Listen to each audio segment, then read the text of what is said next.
সাকিবের রংপুরকে উড়িয়ে দিয়ে ফাইনালে উঠে উপস্থাপনের প্রশ্নে সাকিবকে রীতিমতো অপমান করে কি বললেন তামিম ইকবাল। দর্শক, আজ বাছা মারা লড়াইয়ের ম্যাচে মাঠে নেমেছিল সাকিব আল হাসানের রংপুর রাইডার্স ও তামিম ইকবালের পরছন বরিশাল, যেখানে জয় জিতবে এবারে বিপিএলে ফাইনালে উঠবে, আর জয় হারবে এবারে বিপিএল থেকে একেবারেই ছিটকে যাবে।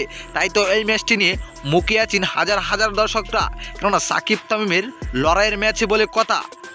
তাই তো এদিন টসে হেরে প্রথমে ব্যাটিংয়ে নেমেছিল হাসানের রংপুর রাইডার্স।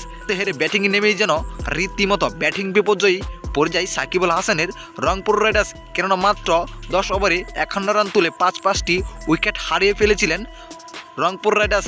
এদিন তাদের ব্যাটিং লাইনআপ দেখে মনে হচ্ছিল 100 রানের আগেই অল উইকেট হয়ে যাবেন তারা, কিন্তু শেষ দিকে শামীম পাটোয়ারির অবিশ্বাস্য ব্যাটিং তাণ্ডবে 149 রান সংগ্রহ করেছিল রংপুর রাইডার্স। এ রানের জবাবে ব্যাটিংয়ে নেমে শুরুতে দুইটি উইকেট হারিয়ে বসেন পরছন বরিশাল। তবে এখান থেকে অবিশ্বাস্য ব্যাটিং তাণ্ডব চালিয়েছিলেন মুশফিকুর রহিম।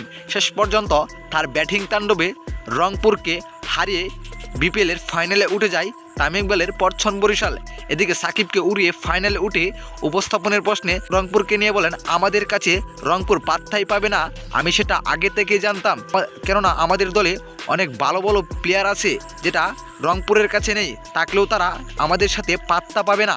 তবে তাদেরকে হারিয়ে আমরা থেমে থাকবো না, আমাদের আসল মিশন হলো ফাইনালে, যেখানে কুমিল্লাকে আমরা হারিয়ে এবার আমাদের গড়ে শুরুপাটা তুলব। তো দর্শক, কী মনে হয় এবার ফাইনালটা কে জিতবে, কুমিল্লা না পরছন বরিশাল?